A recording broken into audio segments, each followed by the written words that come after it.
Okay, Francine and I are going to tell our story together.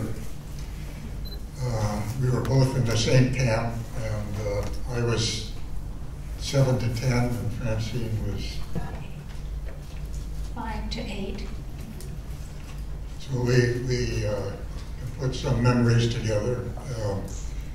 First thing, my father went to the Philippines as a school teacher in, I think it was 1915 or around that time, and then after he taught school for a while, he came back to the United States and married my mother and got a job. Marsman gave him a job in the Philippines, and so he went back there and he ran the transportation company in Baguio, Mountain Province Transportation Company. And that's what we were doing when the war started. My dad also worked for a mining company. He was an administrator for one of the gold mines. There were several of them in Baguio, lots of gold there, so that's why people worked there. And besides, they enjoyed the nice climate, 72 degrees, 5,000 feet elevation.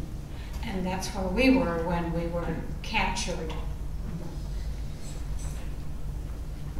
Okay, our camp ended up being, we had a Chinese school in Baguio, and all the missionaries that were leaving China because of the Japanese war there came to Baguio and settled in Baguio. We also had all the gold mines up in the mountains there.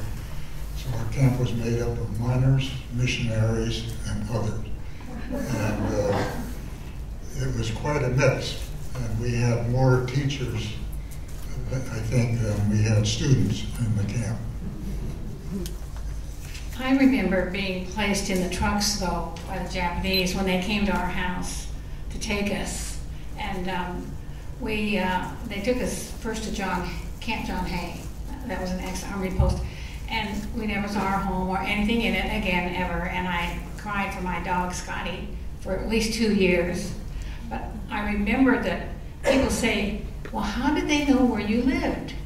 How did they know where all the Americans lived? I said, they knew. They had intelligence before Pearl Harbor. And even the mayor of Baguio identified one of the Japanese officers as his gardener before Pearl Harbor.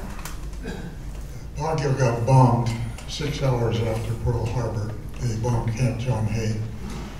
And 3 weeks later, the Japanese army was in Baguio. The mayor and the chief of police met them on the road through the mountains and declared Baguio an open city. So there was no fight for Baguio when they came in. So we were told to report to Brent School, which we did, and they marched us to Camp John Hay, which was about a couple miles march. And so everything we had for the next 3 years, we carried in our hands on that 2-mile march. I want to move this really quickly to get down to Manila.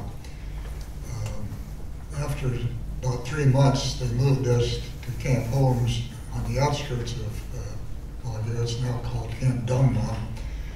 And it was an ideal place if you're going to be in a prison camp. That's an ideal place. We had barracks and shops and a little hospital building. And so we basically whiled away the war. And everybody thought that the war was going to be over in a matter of a couple months, and that we were going to kick the Japanese off the islands and be free again. And then the Japanese came in and announced that Bataan had fallen, and we realized this was going to be a long-term affair. So we set up a government, and we set up shops and everything else to make life go on. And then on December, the last week in December, we got 3 days notice, we're moving you. And they didn't tell us where they were moving us. And so we cooked up all our food, we killed all our animals, we had chickens and stuff like that, and we went on this truck ride starting early in the morning, and by the time we got to the lowlands, it was noon, and all our food had spoiled that we had taken with us. And we continued on, and then late at night we realized we were entering Manila. And we pulled through the gates of Bilibid Prison. And Bilibid Prison had a number of compounds in it, and the military were confined in about 2/3 of the prison, and we were put in the back end of the prison. And what we were put in was a 3-story hospital building before the war. It was concrete, and they had condemned it, and they had knocked off the top floor, the roof, taken out all the windows, taken out all the plumbing, taken out all the electricity. And when we went in there, we found there were a bunch of mattresses laying on the floor and a few beds. And I found out later, many years later, that the military prisoners had to move 300 cholera patients out of that building to make room for us. And on these mattresses there was blood and feces and urine, and so we took all those mattresses out and burned them. Well, now we knew what real confinement was, and the military prisoners on the other side of the wall were skeletons. They were really pathetic, and we realized why, because our food went down to about 800 calories a day. And do you have any memories of that, Francine? Actually, as a kid of that age, I think as a girl too, I think the boys had more freedom, but the girls, I was protected pretty much by my parents, and most of the children that age were. But my dad, we were trying to get settled, and he took me for a walk to get me out of my mother's way. And we were out there, and I said, "Oh, Daddy, look at the cat." And he said, "Sugar, that's no cat. It was a rat." Ooh, so big. I'm going to speed this up a little bit. To wind it down, the 37th Infantry stumbled over us on February 4th, and that night the Japanese started burning and blowing up and demolishing the city south of us between the Bilibid Prison and the Pasig River.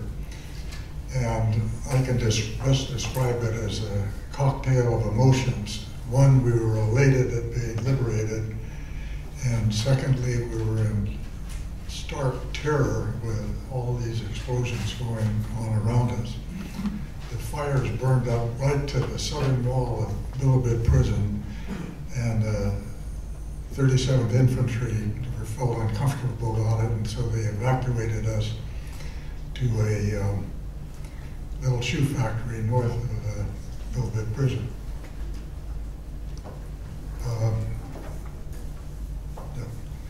So anyway, the next day, and that's when we started eating and having diarrhea and going to the bathroom.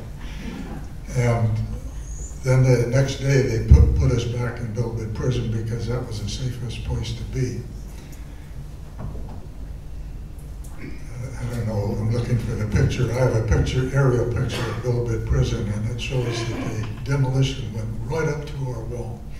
And between us and the Pasig River, it looked like Hiroshima, ground zero. And so that's Francine's and my story.